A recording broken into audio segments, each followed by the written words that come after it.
guys, I've got my friend Lizzie with me today, and today we're going to tell the story of Elijah.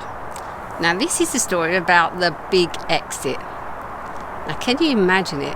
It's all of us in this world are born to be, born, so that's one statistic, but we're all born to die, not unless Jesus comes back again, and he said that we will be taken up in the air, those that believe in him.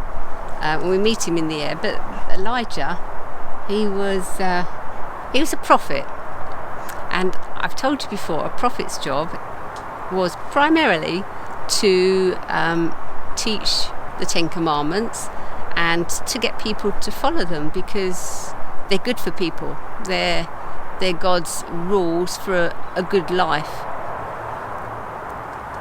What's a good life? I suppose a life to please God. Yeah. So Elijah was this prophet, and he'd done amazing things. Well, God had worked through him to do amazing things. But he was, I think he was getting a bit tired. So God said to him, I tell you what, I'll get you someone that can take over from you, and I want you to go and anoint them. And he did, and it was this man called Elijah, not Elijah, Elijah. And that's what he was doing. He was training him. Yeah, he was training him to be a prophet. And he'd been with him some time, and they was in this place called Gilgal, which is in the Holy Land. And one day Elijah said to Elisha, look, stay here, because God has told me to go to a place called Bethel, and it was 20 miles that way.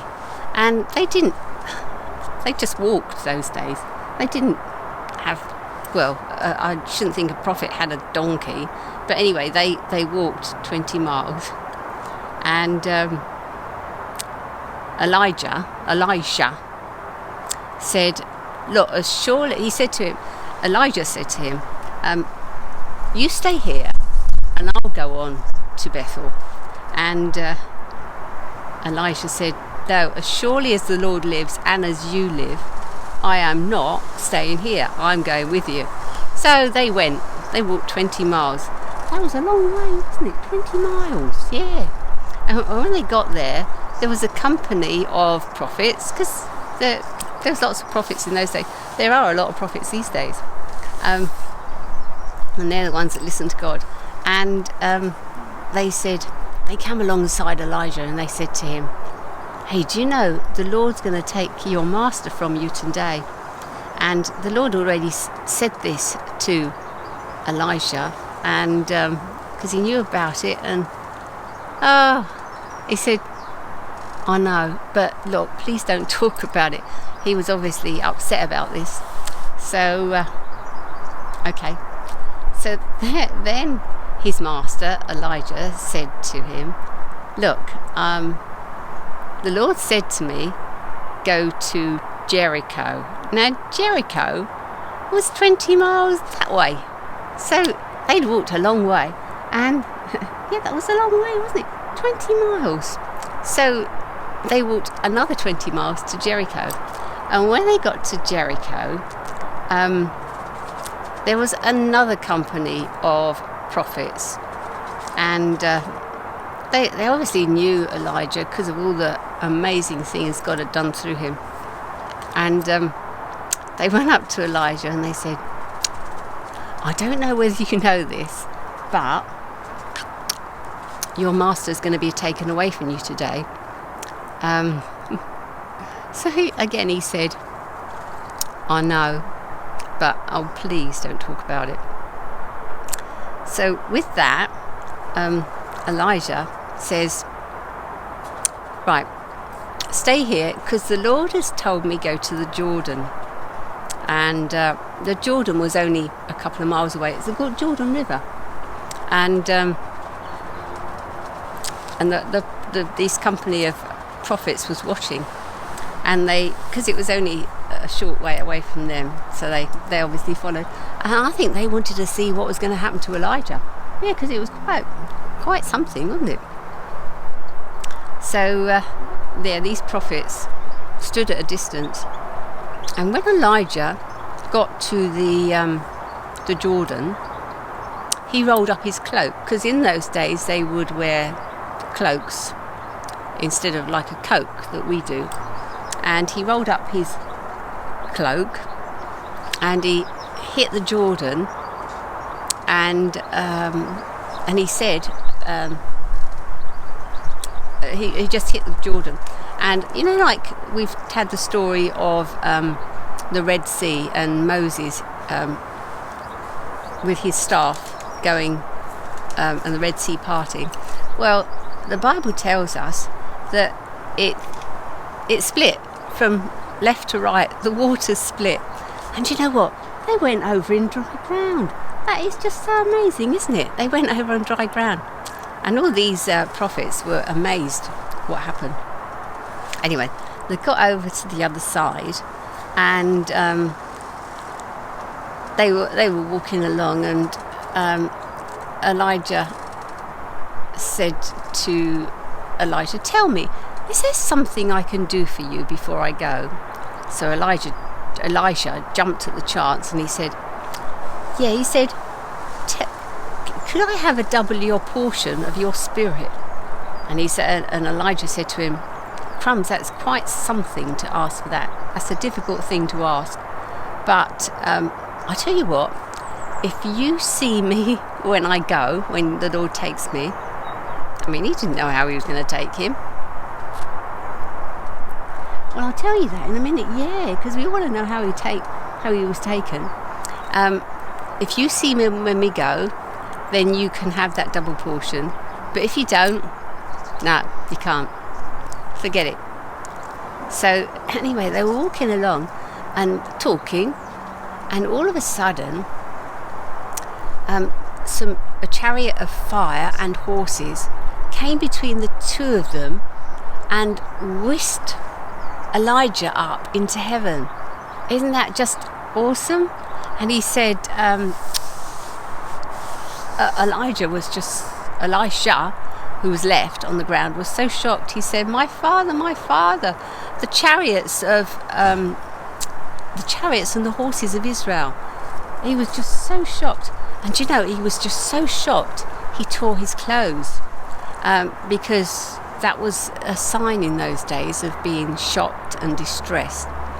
And he walked along to the Jordan. He picked up Elijah's cloak, and he walked along to the Jordan, and of course it had gone back to be in a river again. So he struck the river with his rolled up cloak, and it parted. And these prophets saw that, and they were just amazed. And they said to one another, "Elijah has got the spirit of Elijah." And they bowed down to him because they thought he's just amazing. And so what happened was the prophets, there was a lot of prophets, and he said, well, this is what I'm just going to say. They wanted to find out where he was, because obviously these prophets hadn't seen him go, but Elijah had. And they said, what we'll do, I've got 50 able men. He said, what we'll do is we'll go out into the hills and the valleys, and we'll go out for 3 days and try to find where he is. Yeah. Do you think they found him? No, they didn't. They didn't find him. And this is what happened. They went along, and even though Elijah said no, don't worry about going, but he did. They went along there, and when they came back, he said, "Didn't I tell you?" But of course, they didn't find him because he'd gone to heaven. What an amazing story! And isn't that amazing what God does? Yeah, I will say a prayer. Heavenly Father, we just thank you for that story of Elijah. And we just thank you, Lord, that you're the God of the Bible and you're just awesome. Amen.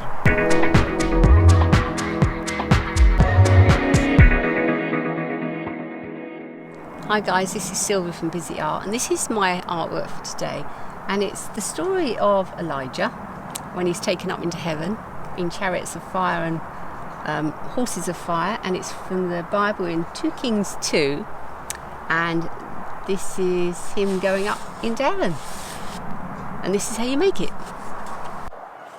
So these are the templates. So you've got a background and you've got the horses, okay, which you can access on the website, and I've photocopied it on 160-gram card, and this is your artwork, and I've cut that round. If you look at the template, I've cut it inside the black line so you don't get that, and then I've added some flames behind the hooves and behind the chariot. Okay, so you can have fun colouring that in. I've done this with felt tip pen, but the ground, I've done it with wax crayon because that was easy to do a large area, but you can have fun doing that how you want. Now I need to, I've cut the slot. So how I've cut the slot is I've punched it through from the top and then cut it from the bottom all the way along, around and up. So those little scissors cut that out really well. Okay, now to make this slidey bit, I put one of these on the back, and do you remember I've showed you how to make those? It's one of these, it's just a piece of card, and then I've folded those two in like that. Now this is just a little tip. I want this to hug the edge of this this slidey bit. So I haven't joined them right together. I brought them out just slightly, and then I've stuck down that bit. So you've got it, and it happens to be like that. Okay, and then I've stuck down, put some 2-stick tape on there, and stuck that down, and then stuck that on top. So you end up with something like that, which you can slot in. And then I put some 2-stick tape on the back of one of those. Oops, on there, and put it to it, stuck it on. Now, if you can see, I've stuck it sort of in the middle so that you get it in a good position. And then what you do is you just fold it up like that and get it the right way up. I'll do it the right way for you so you can see it. And then you just slot it through and open it up, and then he slides up and down. But if it sticks, then you can slice a bit on here, off here, so that he moves up and down easy. Okay, that's it. I'm sure you have fun making that, and remember the story. Everyone goes up to heaven in a different way, and this is how Elijah did. Have fun, God bless, and see you next time.